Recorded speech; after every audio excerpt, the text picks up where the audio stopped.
সোহাগকে যেভাবে হত্যা করা হয়েছে, আজকে যদি আমার ভাই কিংবা বাবাকে এভাবে হত্যা করত, আপনারা কি নিজের শরীরকে নিজের মনকে সান্ত্বনা দিতে পারতেন? পাথর দিয়ে বারবার মেরে মেরে হত্যা করা হয়েছে। নিষ্ঠুর পাষাণ জালেমেরা হত্যা করেও তারা নিস্তার হয়নি। তারা ওই সোহাগের মুখে পা মেরে লাথি মেরে বুকে লাফিয়ে লাফিয়ে মৃত্যু উদযাপন করেছে। 24-এর বাংলাদেশ আমরা চেয়েছিলাম এই সোহাগ হত্যাকাণ্ডের নয়। আমরা চেয়েছিলাম এই বাংলাদেশ একটি স্বাধীন স্বাধীনতাপূর্ণ দেশ হবে, যেখানে শ্রমিক কর্মী সবাই তাদের বাক স্বাধীনতা প্রকাশ করতে পারবে।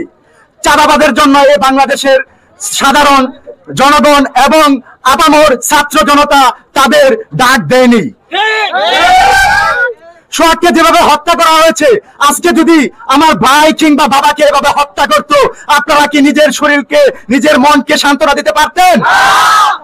আমি বর্তমান প্রধান উপদেষ্টা, আমার কথা যদিও ওইখানে পৌঁছাবে কিনা আমি জানি না, বর্তমান প্রধান উপদেষ্টা মাননীয় শ্রদ্ধেয় স্যার জনাব ইউনূস স্যারকে আমি বলতে চাই, আপনি যদি দেশ চালাতে ব্যর্থ হন, প্রশাসন চালাতে ব্যর্থ হন, তাহলে অতি দ্রুত নির্বাচন দিয়ে আপনি আপনার পদ ছেড়ে দেন।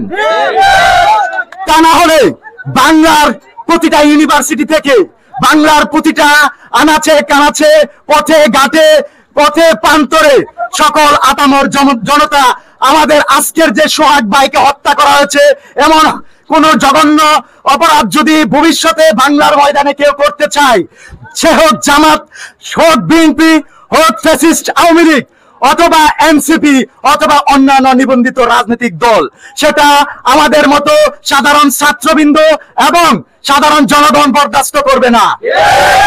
আমি সোহাগ হত্যার বিচার বাংলাদেশ সুপ্রিম কোর্টের আইন অনুযায়ী সোহাগ হত্যার বিচার অতি দ্রুত কার্যকর করার জন্য প্রশাসনের কাছে দাবি করতেছি। এই বলে